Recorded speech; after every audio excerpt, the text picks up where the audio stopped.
और भाई लॉन्डो, क्या हाल चाल। तो आज हम समझने आ गए हैं गोल्डन इमेजेस के बारे में। तो चलो चलो चलो स्टोरी टाइम। तो भाई मान लो तुम्हारा है ये मोहल्ला और यहाँ पे किसी ने ऑर्गेनाइज करा रखा है बढ़िया सा लंगर। ठीक है भाई, अब यहाँ पे लंगर होने वाला है। तो क्या हुआ, इन लोगों का एक प्रोसेस है यहाँ पे। क्या प्रोसेस है? प्रोसेस ये है कि कोई भी बंदा आता है, मान लो ये एक बंदा है, ठीक है, मान लो ये आया, ऐसे इसकी तरह एक और बंदा आया, ऐसे इसकी तरह एक और बंदा आया, मान लो ये 3 बंदे आके बैठ गए। अब ना इनको अब यहाँ पे लंगर में खाना खाना है, तो इनको बोला जाता था भाई तुम वहाँ जाओ, वहाँ पे एक प्लेट पड़ी होगी वो उठा के लाओ, तुम वहाँ जाओ वहाँ पे एक कटोरी पड़ी होगी वो लेके आओ, तुम वहाँ जाओ वहाँ पे एक चम्मच पड़ा होगा वो लेके आओ। फिर ये सारा ये सब लेके बैठते थे और फिर इनको परोसी जाती थी दाल, फिर इनको परोसा जाता था लबाबदार पनीर, फिर इनको परोसा जाता था लच्छा पराठा। ठीक है, तो बढ़िया रहा। ठीक है भाई, 2-3 लोग हैं, बढ़िया है, कोई सिस्टम सब बढ़िया चल रहा है। अब धीरे धीरे तुम्हारे जैसे लोगों ने लंगर के बारे में बहुत बात फैला दी कि भाई यहाँ तो फ्री खाना मिलता है। तो होने क्या लगा, यहाँ पे लोग बढ़ने लगे, 4, 5, 6 ऐसे बढ़ते बढ़ते बहुत लोग आने लग गए इस लंगर में। अब हर बंदा जाता था, प्लेट उठा के लाता था, कटोरी लेके आता था, चम्मच लेके आता था, बहुत सारा काम था और ये सबका काम सेम ही तो है। अब तुम बोलोगे भाई लंगर के लीडर कि यार सबको प्लेट कटोरी और चम्मच रख के दे दो ना, प्रोसेस इजी हो जाएगा। यही फंडा है गोल्डन इमेजेस का। ठीक है, तो देखो कैसे।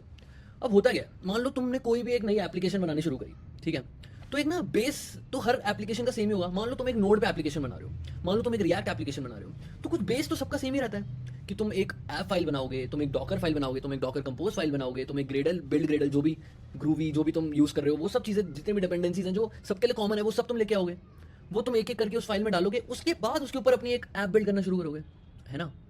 तो किसी ने दिमाग लगाया कि भाई जब सब कुछ फंडामेंटल सेम ही रखने हैं तो हर बंदे से ये काम कराना क्यों है। तो उन्होंने बोला कि एक बेस इमेज का मतलब समझते हो ना तुम। मान लो तुम्हारी कोई भी एक एप्लीकेशन जब तुम बनाते हो ना, तो उसके सबसे फंडामेंटली एक बेस इमेज होती है, उसके ऊपर तुम लेयर बाय लेयर जो भी तुम चीज़ें ऐड कर रहे हो वो तुम बनाते हो और ये पूरी तुम्हारी एक डॉकर इमेज बनती है। ठीक है, तो ये तुम्हारी बेस इमेज बनती है। फिर इसी के बाद इसी के ऊपर तुम लेयर बाय लेयर, अरे भाई ये लेयर तुम्हारी टेढ़ी क्यों गई, बड़ा ये हो गया, अरे यार ये गलत जगह से लगा। तो तुम लेयर बाय लेयर इसके ऊपर अपनी वो बनाते जाते हो, फर्दर लेयर्स बनाते रहते हो उस एप्लीकेशन को बिल्ड करने के लिए। लेकिन जो सबसे नीचे वाली लेयर होती है इसको बेस इमेज कहते हैं। अब ये बेस इमेज जैसे बड़ी एमएनसी है, मान लो कोई कंपनी है, उसमें मान लो तुम एक नई सर्विस बनाना चाह रहे हो, तुम एक नोड एप्लीकेशन बनाना चाह रहे हो, तो वो एक इमेज कॉमन रखती है। उस इमेज का लेट से वो नाम देते हैं golden image for node JS, कि अगर तुम्हें एक नोड जेएस की एप्लीकेशन बनानी है तो इसी बेस इमेज का इस्तेमाल करो मित्रों।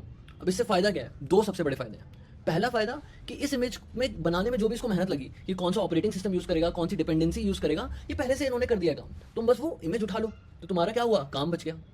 दूसरी बहुत ही इंपॉर्टेंट चीज़ ये है कि अब देखो जैसे जैसे टाइम बढ़ता जाता है अलग अलग तरह की वल्नरेबिलिटीज आती रहती हैं। अगर तुम किसी कंपनी में ऑलरेडी काम करे तो तुम्हें पता होगा कि कुछ वल्नरेबिलिटी टिकट्स होती हैं जो तुम्हारे को असाइन होती रहती हैं। जैसे नोट जैसे उसमें हजारों तरह की डिपेंडेंसीज हैं, उसमें किसी में भी कुछ भी दिक्कत आ सकती है, कोई वल्नरेबिलिटी आ सकती है। तो वो क्या करते हैं, कंपनी वाइड एक टीम होगी जिसका काम है इन वल्नरेबिलिटीज को सॉल्व करना। ठीक है, तो लेट्स से उन्होंने वल्नरेबिलिटी सॉल्व कर दी और वो सॉल्व कर देते हैं उस बेस इमेज में, और तुम्हें बोलते हैं कि भाई तुम वो बेस इमेज अपनी अपडेट कर लो। समझ गए, ये कॉन्सेप्ट है। ठीक है, अभी गोल्डन इमेज क्या है, जैसे कि तुम्हें मेरी बातों समझ आ गया होगा, एक डॉकर इमेज ही है, कुछ नहीं है, बस एक पैकेज है, उसमें बता दिया ये ओएस, ये अपना जो भी तुम टेक्स्ट टैग यूज कर रहे हो, लेट्स से पाइथन, ये उसका पर्टिकुलर वर्जन, ये उसकी डिपेंडेंसी, ये सब उसमें लिखा हुआ है। और वो पड़ोसी पैरासाइट थैली, तो वो पड़ोसी पैरासाइट थैली तुम यूज कर लेते हो। ठीक है, और तुम्हारा काम बच जाता है। कोई भी फ्यूचर में वल्नरेबिलिटीज आती हैं वो डायरेक्टली उस बेस इमेज में सॉल्व करेंगे और तुम अपनी बेस इमेज अपडेट कर लो। इसके ऊपर की जितनी भी लेयर्स हैं वो वैसी की वैसी ही रहेंगी। ठीक है बॉस, समझ आई बात। अब भाई ये गोल्डन इमेज जो है वो है तो एक डॉकर इमेज ही, तो what separates from normal docker image to a golden image, that it should be free of all the vulnerabilities and it should work on all the devices. ऐसा ना हो यार कि तुमने एक गोल्डन इमेज बना दी जो किसी के मैक पे तो चल रही है बट किसी की विंडो पे नहीं चल रही, वो कंपनी के 10 लोगों के लिए चल रही है, अलग 10 लोगों के लिए नहीं चल रही है, ऐसा नहीं हो सकता। इट शुड बी परफेक्ट, सबके लिए चलनी चाहिए। ठीक है, तो ये कंपनी वाइज चीज़ हो गई। अब जैसे जब तुम किसी ऑपरेटिंग सिस्टम को डाउनलोड करते हो अपने डिवाइस में, ठीक है, तो लेट्स से वापस एक नया सिनेरियो लेते हैं। अब कंपनी में लैपटॉप बट रहे हैं, ठीक है भाई, तुम सबको मिला हुआ बढ़िया बढ़िया लैपटॉप, जिसको मैक मिला वाह, जिसको थिंकपैड मिला वो थोड़ा तो रोता है बट ठीक है जो भी है, तो सबको मिलते हैं लैपटॉप। अब भाई सब में वो सेम ऑपरेटिंग सिस्टम, सेम जो उनकी एप्लीकेशन हैं, लेट्स से दे वांट कि तुम्हारे डिवाइस में ऑलरेडी हो, वो सब में हर डिवाइस में इंस्टॉल तो करेंगे नहीं जाके। ऑब्वियसली कुछ प्रोसेस है जो सबके लिए अलग होगा क्योंकि तुम्हारे क्रेडेंशियल्स अलग हैं, लेकिन कुछ बेस एप्लीकेशन तो वो चाहते हैं सब में हो, एक बेस ओएस वो चाहते हैं सब में हो। तो वो एक गोल्डन इमेज उसकी बना के रखते हैं कि this operating system and this set of services इसमें ऑलरेडी हो। तो अगेन सबका काम बच गया, सबको थाली कटोरी चम्मच अलग से लेके आने की जरूरत नहीं है, वो बना बनाया उसके ऊपर तुम अपना खाना डालो और चुपचाप से चबाओ।